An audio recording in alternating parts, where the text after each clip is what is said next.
The following program is rated U for universal audiences and is considered suitable for listeners of all ages. This is a presentation of Dream Realm Enterprises, where dreams become reality.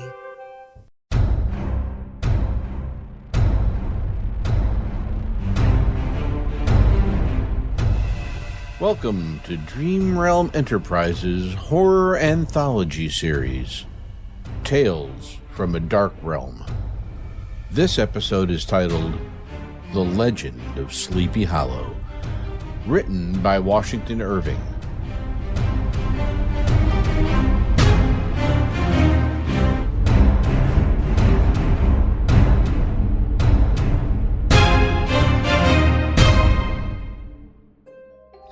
First, we'll provide some background information concerning this classic story, sourced from the Wikipedia article on the subject.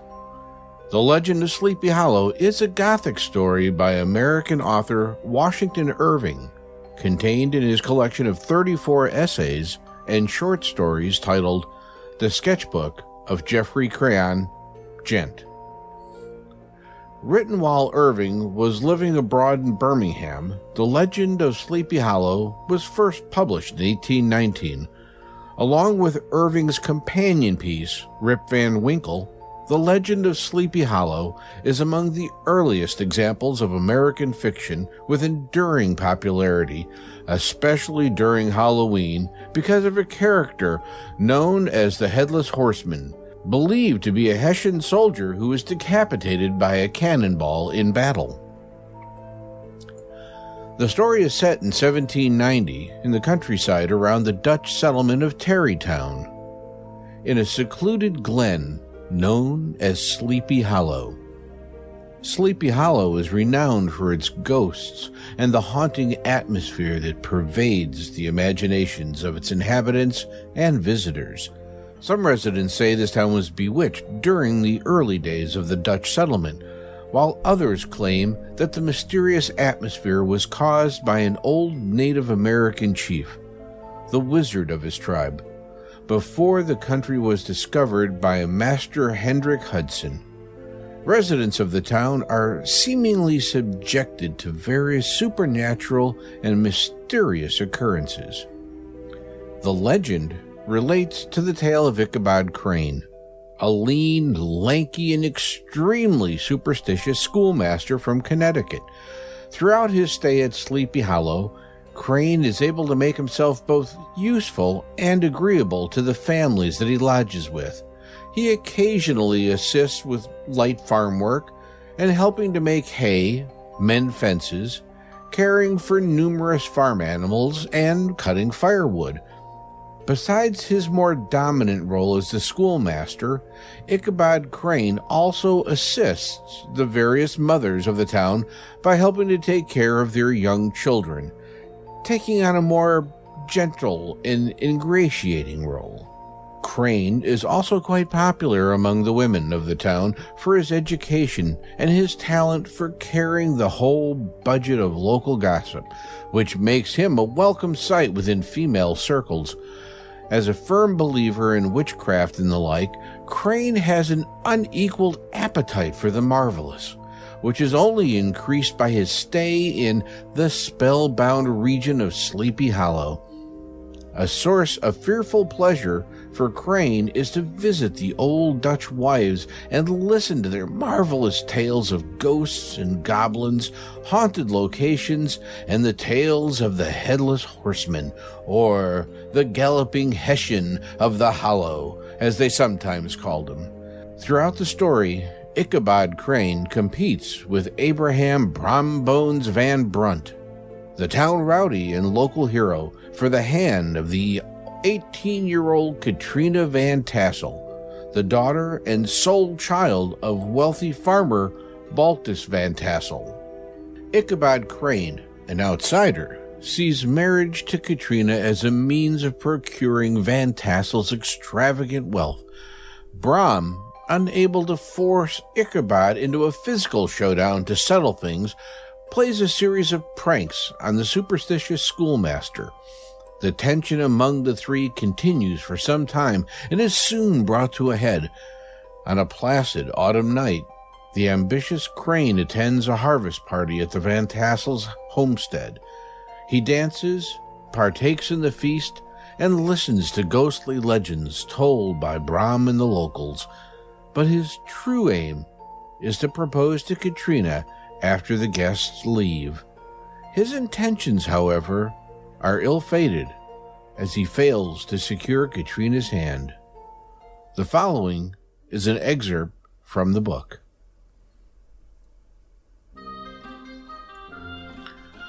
When the dance was at the end, Ichabod was attracted to a knot of the Sager folk who, with old Van Tassel, sat smoking at one end of the piazza, gossiping over former times and drawing out long stories about the war. This neighborhood, at the time of which I was speaking, was one of those highly favored places which abound within chronicle and great men. The British and American line had run near it during the war. It had, therefore, been the scene of marauding and infested with refugees, cowboys, and all kinds of border chivalry. Just sufficient time had elapsed to enable each storyteller to dress up his tale with a little becoming fiction, and in the indistinctiveness of his recollection to make himself the hero of every exploit.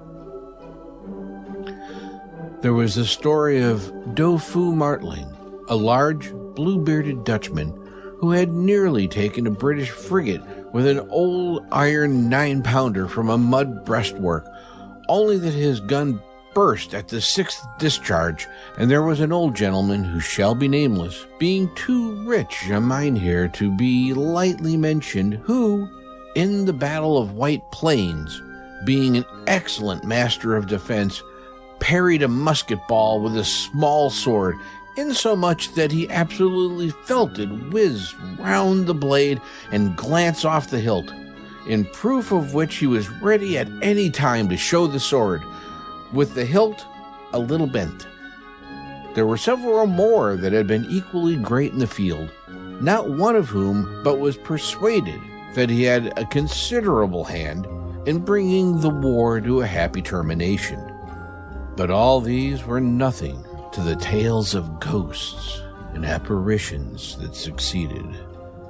The neighborhood is rich in legendary treasures of the kind. Local tales and superstitions thrive best in these sheltered, long-settled retreats, but are trampled underfoot by the shifting throng that forms the population of most of our country places. Besides, there is no encouragement for ghosts in most of our villages, for they have scarcely had time to finish their first nap and turn themselves over in their graves before their surviving friends have traveled away from the neighborhood, so that when they turn out at night to walk their rounds, they have no acquaintance left to call upon. This is perhaps the reason why we so seldom hear of ghosts except in these long-established Dutch communities. The immediate cause, however, of the prevalence of supernatural stories in these parts was doubtless owing to the vicinity of Sleepy Hollow. There was a contagion in the very air that blew from that haunted region. It breathed forth an atmosphere of dreams and fancies, infecting all the land. Several of the Sleepy Hollow people were present at Van Tassel's, and, as usual, were doling out their wild and wonderful legends. Many dismissal tales were told about funeral trains, and mourning cries and wailing heard and seen about the great tree where the unfortunate Major Andre was taken, and which stood in the neighborhood. Some mention was also made of the woman in white that haunted the dark glen at Raven Rock, and was often heard to shriek on winter nights before a storm, having perished there in the snow. The chief part of the stories, however, turned upon the favorite specter of Sleepy Hollow, the Headless Horseman, who had been heard several times of late patrolling the country, and, it was said, tethered his horse nightly among the graves in the churchyard. The sequestered situation of the church seems always to have made it a favorite haunt of troubled spirits. It stands on a knoll, surrounded by locust trees and lofty elms, from among which its decent whitewashed walls shine modestly forth, like Christian purity beaming through the shades of retirement. A gentle slope descends from it to a silver sheet of water, bordered by high trees, between which peeps may be caught at the blue hills of the Hudson. To look upon its grass-grown yard, where the sunbeams seem to sleep so quietly, one would think that there at least the dead might rest in peace. On one side of the church extends a wide woody dell, along which raves a large brook among broken rocks and trunks of fallen trees. Over a deep, black part of the stream, not far from the church, was formerly thrown a wooden bridge, a road that led to it, and the bridge itself were thickly shaded by overhanging trees which cast a gloom about it even in the daytime, but occasioned a fearful darkness at night. Such was one of the favorite haunts of the Headless Horseman, and the place where he was most frequently encountered. The tale was told by old Brower, a most heretical disbeliever in ghosts, how he met the horseman returning from his foray into Sleepy Hollow and was obliged to get up behind him, how they galloped over bush and brake, over hill and swamp, until they reached the bridge, when the horseman suddenly turned into a skeleton, threw old Brower into the brook, and sprang away over the treetops with a clap of thunder. The story was immediately matched by a thrice marvelous adventure of Brom Bones, who made light of the galloping Hessian as an arrogant jockey. He affirmed that on returning one night from the neighboring village of Sing Sing, he had been overtaken by this midnight trooper, that he had offered to race him for a bowl of punch, and should have won it too, for Daredevil beat the goblin horse all hollow. But just as they came to the church bridge, the Hessian bolted and vanished in a flash of fire. All these tales told in that drowsy undertone with which men talk in the dark. The countenances of the listeners only now and then receiving a casual gleam from the glare of a pipe, sank deep in the mind of Ichabod. He repaid them in kind with large extracts from his invaluable author, Cotton Mather, and added many marvelous events that had taken place in his native state of Connecticut, and fearful sights which he had seen in his nightly walks about Sleepy Hollow. The revel now gradually broke up.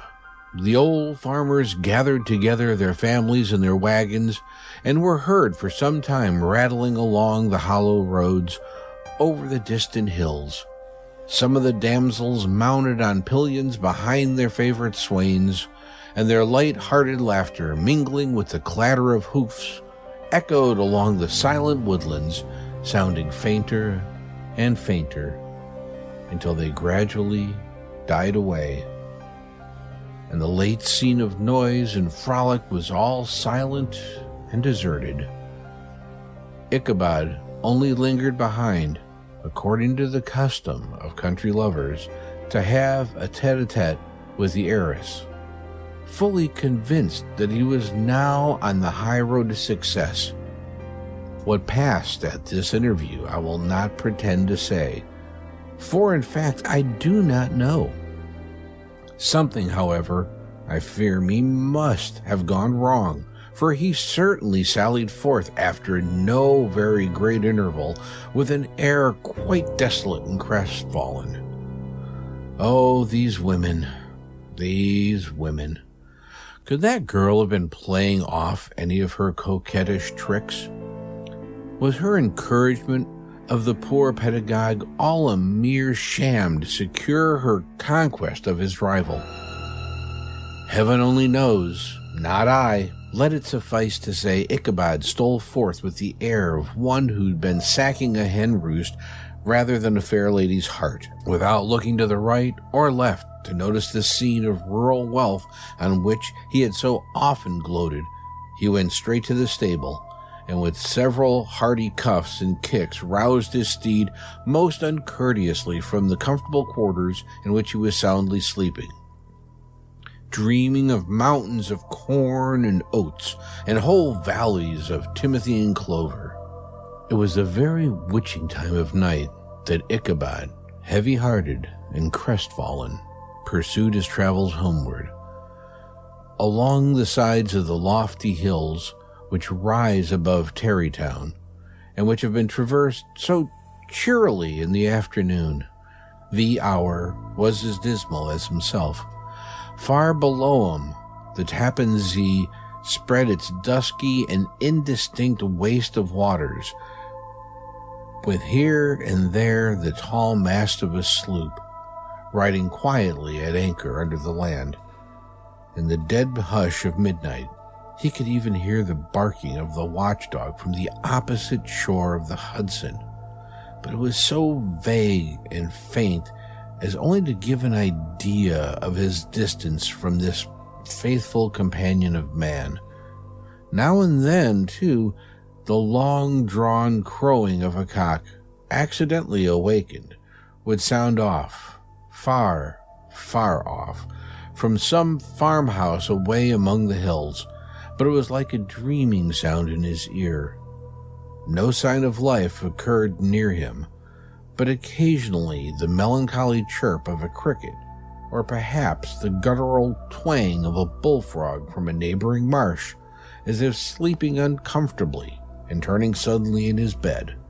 All the stories of ghosts and goblins that he had heard in the afternoon now came crowding upon his recollection. The night grew darker and darker. The stars seemed to sink deeper into the sky, and driving clouds occasionally hid them from his sight. He had never felt so lonely and dismal. He was, moreover, approaching the very place where many of the scenes of the ghost stories had been laid. In the center of the road stood an enormous tulip tree, which towered like a giant above all the other trees in the neighborhood and formed a kind of landmark. Its limbs were gnarled and fantastic, large enough to form trunks for ordinary trees, twisting down almost to the ground and rising again into the air. It was connected with the tragical story of the unfortunate Andre, who had been taken prisoner hard by and was universally known by the name of Major Andre's Tree. The common people regarded it with a mixture of respect and superstition, partly out of sympathy for the fate of its ill-starred namesake, and partially from the tales of strange sights and doleful lamentations told concerning it. As Ichabod approached this fearful tree, he began to whistle. He thought his whistle was answered, but it was a blast sweeping sharply through the dry branches. As he approached a little nearer, he thought he saw something white hanging in the midst of the tree. He paused and ceased whistling. On looking more narrowly, perceived that it was a place where the tree had been scathed by lightning, and the white wood laid bare. Suddenly he heard a groan, his teeth chattered, and his knees smote against the saddle.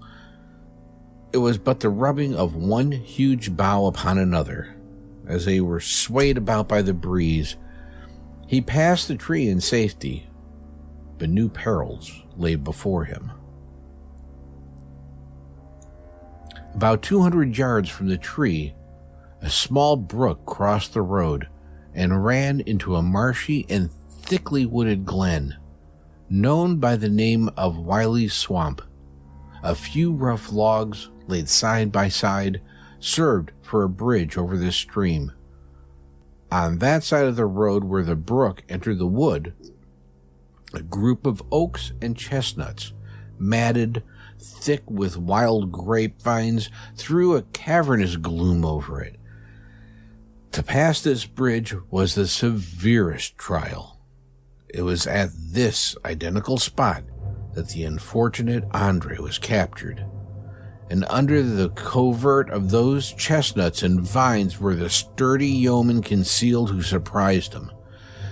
This has ever since been considered a haunted stream, and fearful are the feelings of the schoolboy who has to pass it alone after dark.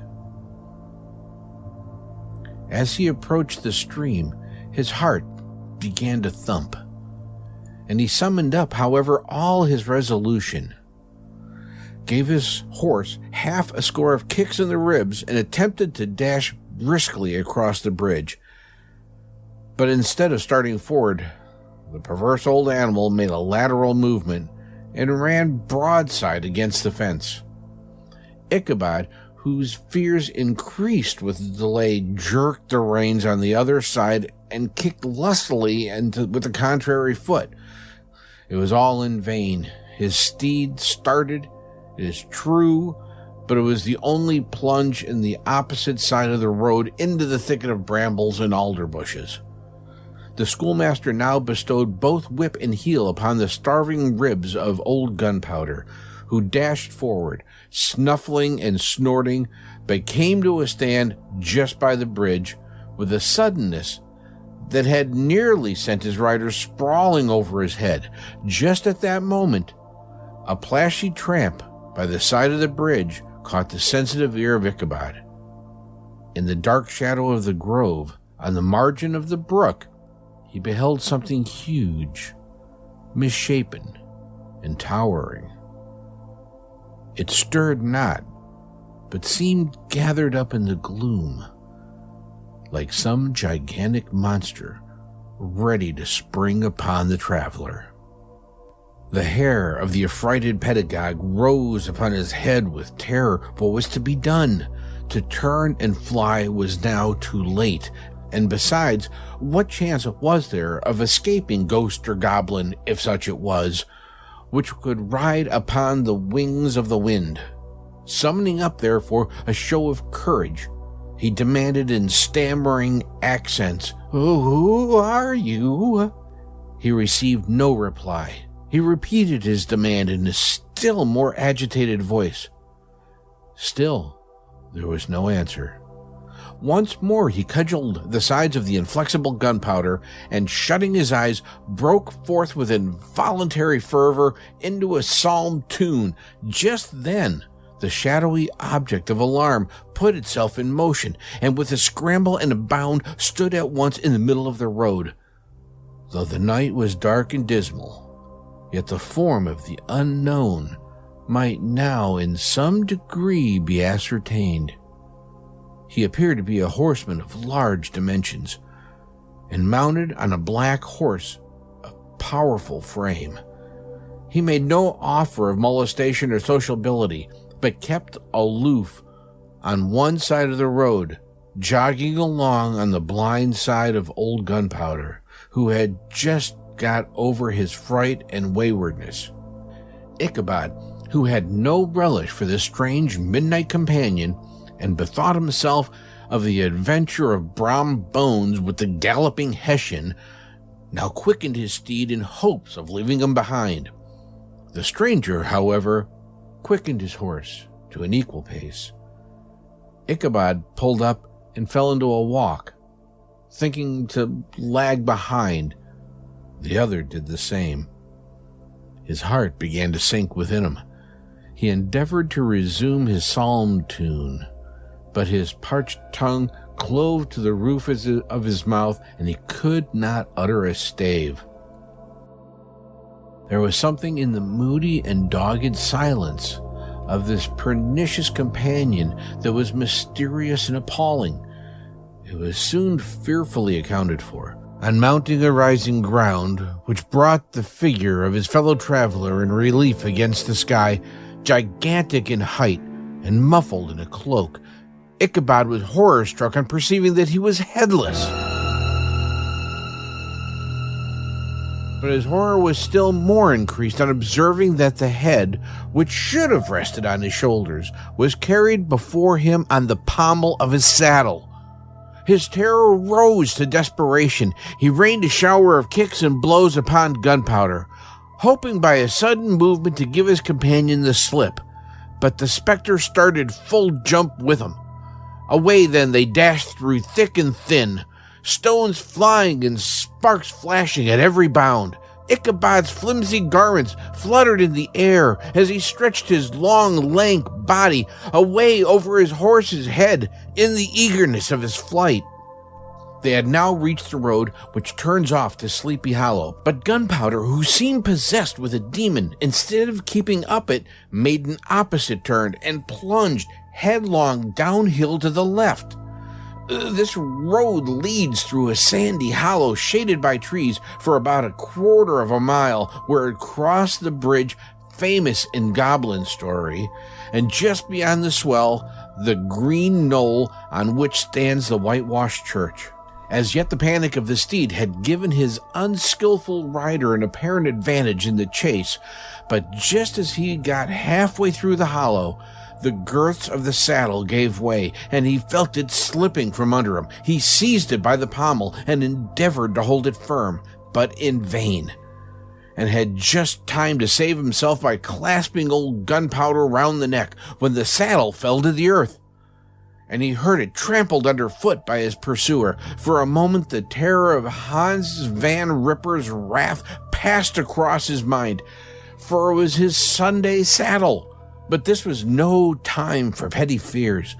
The goblin was hard upon his haunches, and, unskillful rider that he was, he had much ado to maintain his seat, sometimes slipping on one side, sometimes on another, and sometimes jolted on the high ridge of his horse's backbone with a violence that he verily feared would cleave him asunder. An opening in the trees now cheered him with hopes that the church bridge was at hand. The wavering reflection of a silver star in the bosom of the brook told him that he was not mistaken. He saw the walls of the church dimly glaring under the trees beyond. He recollected the place where Brom Bones' ghostly competitor had disappeared. "If I can just reach that bridge," thought Ichabod, "I am safe." Just then he heard the black steed panting and blowing close behind him. He even fancied that he felt his hot breath. Another convulsive kick in the ribs, and old Gunpowder sprang upon the bridge. He thundered over the resounding planks. He gained the opposite side, and now Ichabod cast a look behind him to see if his pursuer should vanish, according to the rule, in a flash of fire and brimstone. Just then he saw the goblin rising in his stirrups, and in the very act of hurling his head at him, Ichabod endeavored to dodge the horrible missile, but too late. It encountered his cranium with tremendous crash. He was tumbled headlong into the dust, and Gunpowder, the black steed, and the goblin rider passed by like a whirlwind. The next morning, the old horse was found without his saddle, and with the bridle under his feet, soberly cropping the grass at his master's gate. Ichabod did not make his appearance at breakfast. Dinner hour came, but no Ichabod. The boys assembled at the schoolhouse and strolled idly about the banks of the brook, but no schoolmaster. Hans Van Ripper now began to feel some uneasiness about the fate of poor Ichabod and his saddle. An inquiry was set on foot, and after diligent investigation, they came upon his traces. In one part of the road leading to the church was found the saddle trampled in the dirt, the tracks of horses' hooves deeply dented in the road, and evidently at furious speed, were traced to the bridge, beyond which, on the bank of a broad part of the brook, where the water ran deep and black, was found the hat of the unfortunate Ichabod, and close behind it, a shattered pumpkin. The brook was searched, but the body of the schoolmaster was not to be discovered. Hans Van Ripper, as executor of his estate, examined the bundle which contained all of his worldly effects. They consisted of 2 shirts and a half, 2 stocks for the neck, a pair or 2 of worsted stockings, an old pair of corduroy small clothes, a rusty razor, a book of psalm tunes full of dog ears, and a broken pitch pipe. As to the books and furniture of the schoolhouse, they belonged to the community, excepting Cotton Mather's History of Witchcraft, a New England almanac, and a book of dreams and fortune-telling, in which last was a sheet of foolscap, much scribbled and blotted in several fruitless attempts to make a copy of verses in honor of the heiress of Van Tassel. These magic books and their poetic scrawl were forthwith consigned to the flames by Hans Van Ripper, who, from that time forward, determined to send his children no more to school, observing that he never knew any good come from this same reading and writing. Whatever money the schoolmaster possessed, and he had received his quarter's pay but a day or 2 before, he must have had about his person at the time of his disappearance. The mysterious event caused much speculation at the church on the following Sunday.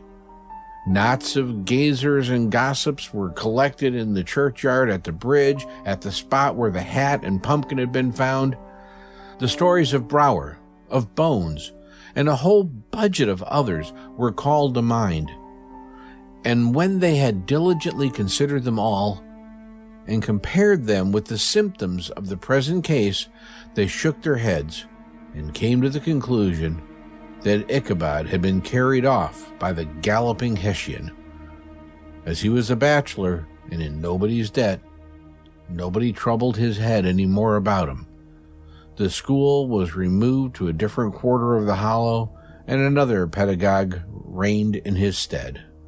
It is true, an old farmer who had been down to New York on a visit several years after, and from whom his account of the ghostly adventure was received, brought home the intelligence that Ichabod Crane was still alive, and he had left the neighborhood partly through fear of the goblin and Hans Van Ripper, and partly in mortification at having been suddenly dismissed by the heiress, that he had changed his quarters to a distant part of the country, had kept school and studied law at the same time, had been admitted to the bar, turned politician, electioneered, written for the newspapers, and finally had been made a justice of the 10-pound court. Brom Bones, too, who, shortly after his rival's disappearance, conducted the blooming Katrina to triumph to the altar, was observed to look exceedingly knowing whenever the story of Ichabod was related, and always burst into a hearty laugh at the mention of the pumpkin, which led some to suspect that he knew more about the matter than he chose to tell. The old country wives, however, who are the best judges of these matters, maintain to this day that Ichabod was spirited away by supernatural means, and it is a favorite story often told about the neighborhood round the winter evening fire.